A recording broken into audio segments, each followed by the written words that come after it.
面對負面情緒同壓力，青少年未必識得心平氣和咁處理。中大團隊近年就結合中西教育、宗教學、心理學嘅理論，喺學校推行身心靈課程。其中一個課程係和平教育，引導青少年用非暴力嘅方式去表達情感，有效咁處理負面情緒同壓力，同時培養同理心同和平價值觀。1分最低，5分最高。平時你覺得平唔平安呢？我覺得5分。1分。幾多分都 OK 嘅，你知道自己覺察到自己係一個咩狀態就 OK 啦。佢哋上緊嘅並唔係一般嘅宗教堂，而係身心靈工作坊。透過認識宗教人物嘅生活經歷，深入討論擔憂會點樣影響心靈，等學生學習點樣去跨越內心嘅種種擔憂。我最深刻嘅係導師同我哋分享咗一個故事，嗰個人物咧，佢係受一個國王嘅旨意，有奉命去到英國一個聽聞好危險嘅地方去傳教。咁嗰個國王咧就話：你唔需要在意咁多。反正主會保護住你。呢一個故事就話俾我聽，人要直面自己嘅恐懼，唔好因為恐懼就唔去嘗試。我遇到英文同寫作嘅問題嘅時候咧，我會好敏感、唔耐煩咯，唔想寫字放棄。上完呢個堂，我學咗要勇敢面對呢啲事情啦，唔可以輕易放棄。呢間中學喺2025年初參與由中大文化及宗教研究系團隊策劃嘅內在和平與外在和平計劃，通過以人為本嘅敘事學方式，從故事中掌握處理衝突嘅技巧。我哋會用到敘事學呢個教學方法啦，透過一啲人物故事，去俾同學仔咧佢哋去探索一下自己嘅情感啊、思想啊、價值觀啊，同埋咧面對一啲處境嘅時候咧嗰個回應嘅取態嘅。敘事法呢度嘅教學方法咧就有別於傳統講故事嘅形式嘅。傳統講故事咧旨在咧係將個道理講出嚟，而敘事法咧係着重我哋創造一個空間，俾參與者佢哋可以去探索自己嘅情感、思想、價值觀。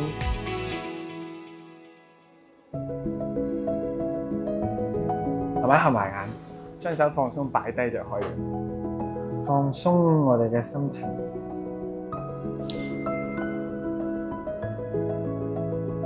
學習過程中，學生亦都需要靜心、平復思緒，從而提升佢哋管理情緒嘅能力，促進內心和平。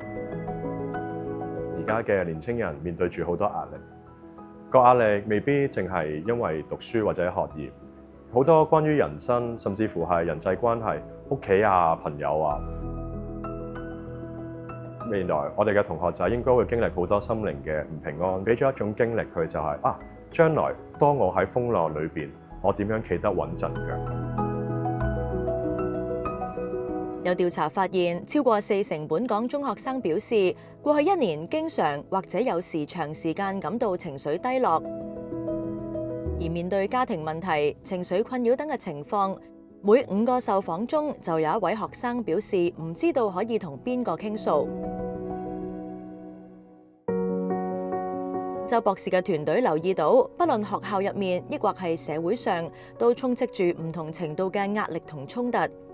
自2021年起，周博士團隊就喺中學推展內在和平與外在和平、敘事學與和平教育項目，希望引導青少年建立和平價值觀。項目喺2022年獲得中大知識轉移項目基金 KPF 資助。經過我哋2年嘅實證研究啦，我哋發覺咧以人為本嘅敘事學教學法啦，能夠咧幫助青少年人能夠和平咁樣對待自己啦，同埋對待他人。我哋發覺咧佢哋嘅同理心啦，同埋咧包容能力咧都有提高到嘅。2024年，周博士團隊獲得中大可持續知識轉移項目基金 SKPF 資助，成立 Soullight 心靈教育中心，舉辦各類型學校課程、教師培訓、社區活動等等。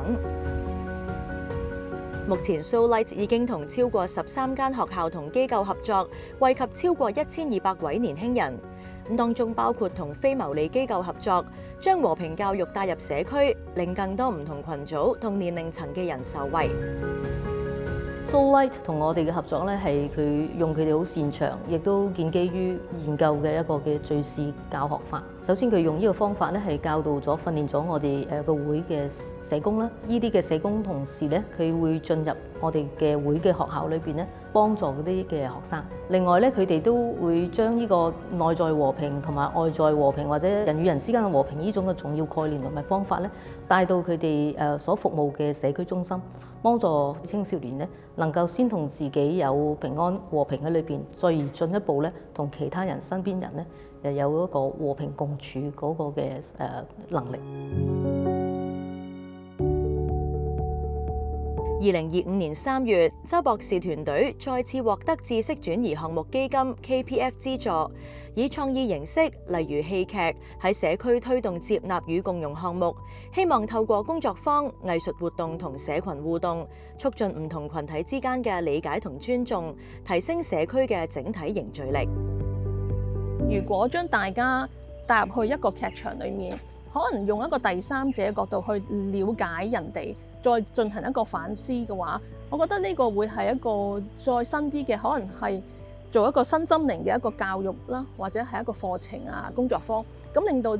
參與嘅人咧，佢可能有一種係體驗式嘅一個嘅經驗，令到佢可以進行一種嘅反思同埋學習咯。咁所以我覺得呢個係一個好有火花同埋好有正能量嘅一個合作機會嚟嘅。Soullight 推動3個重要嘅價值啦，就係 ACT。A 咧就係代表 acceptance 接納，C 咧就係 compassionate 慈悲，T 咧就係 transcendent 轉化。咁我哋嚟緊咧有2個重要嘅發展方向啦。咁我哋就係發展呢一個嘅網絡資源平台啦。咁可以讓老師可以下載一啲同 ACT 有關嘅心靈教育。第二咧，我哋希望咧用呢一個嘅藝術資源啦，喺社區裏邊推動呢一個社區劇場。